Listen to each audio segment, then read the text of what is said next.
નમસ્કાર, તમે જોઈ રહ્યા છો ચક્રવાત. હું આપની સાથે હેમલ. છેલ્લા ઘણા સમયથી તમે ખેડૂતોની સમસ્યાના દ્રશ્યો જોઈ રહ્યા છો. એ તમામ દ્રશ્યો ગુજરાતના અલગ અલગ જગ્યાના હોય છે.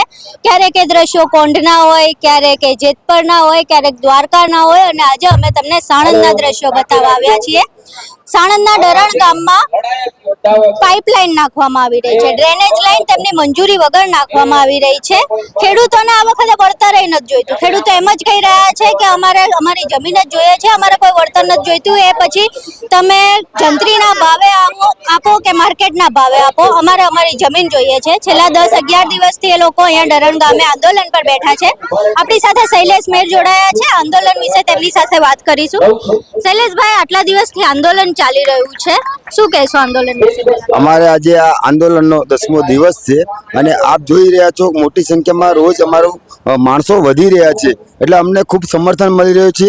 અને છેલ્લા અમે 10 દિવસથી આ જે કમાન છે એ અમે સંભાળી રહ્યા છે. આ કમાન શૈલેષ મેર અને પિન્ટુ કોરી પાસે છે, અને શૈલેષ મેર, પિન્ટુ કોરી કોઈ પણ રાજકીય પાર્ટીમાં જોડાયેલા નથી. આ માત્ર ખેડૂત સંઘર્ષ સમિતિ બનાવીને અમે આ તમામ ગામો સાથે, તમામ ગામોની અંદર મિટિંગ કરીને આજે અમે આ સફળતાની આગળ અમે જઈ રહ્યા છીએ. અને હજુ પણ જ્યાં સુધી લડવાનું થાય ત્યાં સુધી અમારી લડવાની પૂરેપૂરી તાકાત છે. કારણ કે અમે કોઈનાથી બીવાવાળા નથી, કોઈનાથી વિચારવાવાળા નથી. અમે અમારા હક અધિકાર માટે લડીએ છીએ. હમ હમારા હક માંગતે, નહીં કિસી સે ભીખ માંગતે. જમીન हमारे बाप की, नहीं के सरकार के बाप की. આ જમીન અમારા બાપની છે, નહીં કે સરકારના બાપની. એટલે અમે ક્યારે અમારા ખેતરોની અંદરથી આ લાઈન પસાર થવા દેવાના નથી. ચાહે આનું જે પણ પરિણામ આવે, અમે જમીન પરિણામ ભોગવવા તૈયાર છીએ. પાઇપલાઇન જ્યારે આવી, ખેડૂતોને એવું કહેવું છે કે કોઈ નોટિસ નથી આવી. અમને સીધી હિટાચી આવી ત્યારે અમને ખબર પડી કે આ પાઇપલાઇન આવવાની છે. તલાટીએ ત્યાં પંચાયતમાં નોટિસ લગાવી હતી, એટલે અમને કોઈ ખબર નથી.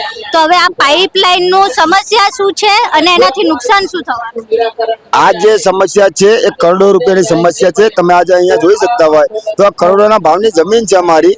અને આ જે લાઈન જઈ રહી છે, 10 કિલોમીટર લાઈન જઈ રહી છે.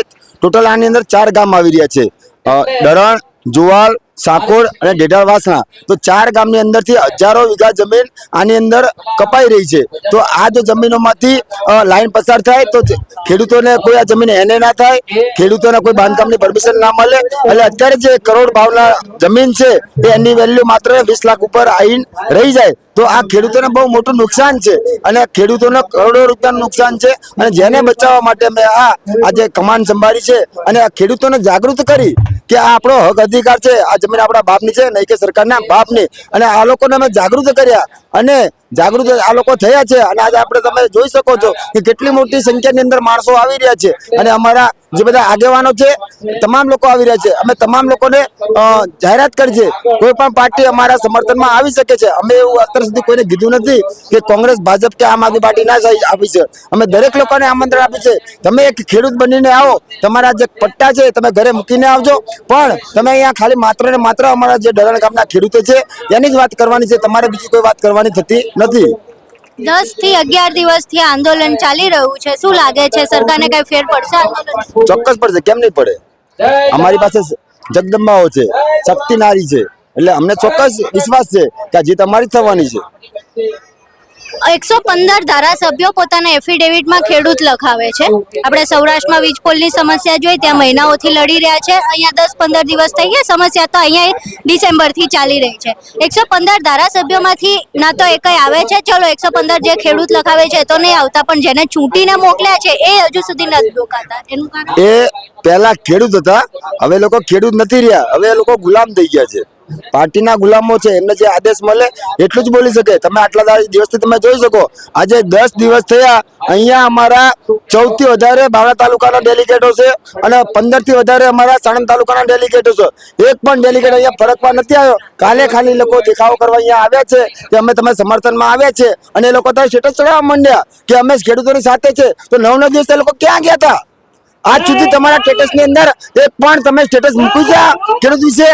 તમે આજે એમ કહી રહ્યા છો કે અમે આ ખેડૂતોની સાથે છીએ, તો તમારા એક પણ સ્ટેટસમાં બતાવો અમને કે તમારા કયા સ્ટેટસમાં તમે ખેડૂતોના તમે સ્ટેટસ ચડાયા.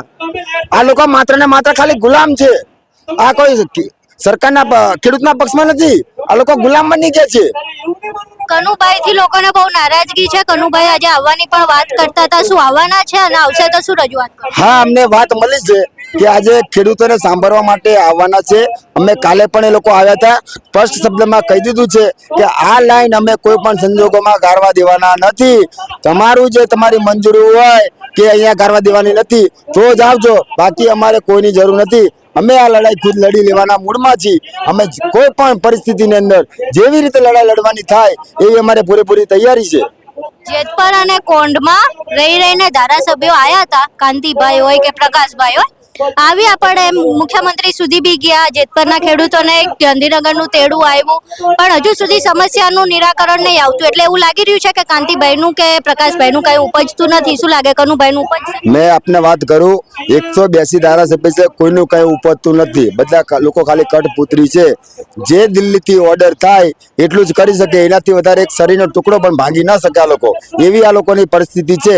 જેવી રીતે અંગ્રેજો વખતમાં ગુલામી કરતા હતા લોકો, એવી રીતે આ ભાજપ સરકારની અંદર તમામ ધારાસભ્યો અત્યારે ગુલામ બની ગયા છે. એ ચાહે કોઈ પણ હોય. તો અહીંયા આપણે શૈલેષભાઈને સાંભળ્યા. એમનું સ્પષ્ટપણે કહેવું છે કે અમારે લાઈન આવવા દેવાની જ નથી અને આ આંદોલન જે છે એ ચાલુ રહેશે. ધારાસભ્ય કનુભાઈ આવે ના આવે કઈ ફરક નથી પડતું. જો એ આવે અને લાઈન રોકાવી શકતા હોય તો જ એમનું કામ છે. જો લાઈન ન રોકાવી શકતા હોય તો એમનું કામ નથી. એટલે અહીંયા તમે શૈલેષભાઈને સાંભળ્યા. આંદોલન ચાલુ છે, હજુ આંદોલન આગળ વધશે. વરસાદ જેવું વાતાવરણ છે તો પણ ખેડૂતોનું પણ એવું કહેવું છે કે વરસાદ આવશે તો અહીંયા બેસવાના છીએ, લાઈન તો ખોદવા નહીં જ દઈએ. હવે આંદોલન કેટલું લાંબુ ચાલે છે, તમામ અપડેટ માટે અમારી સાથે જોડાયેલા રહેજો. નમસ્કાર.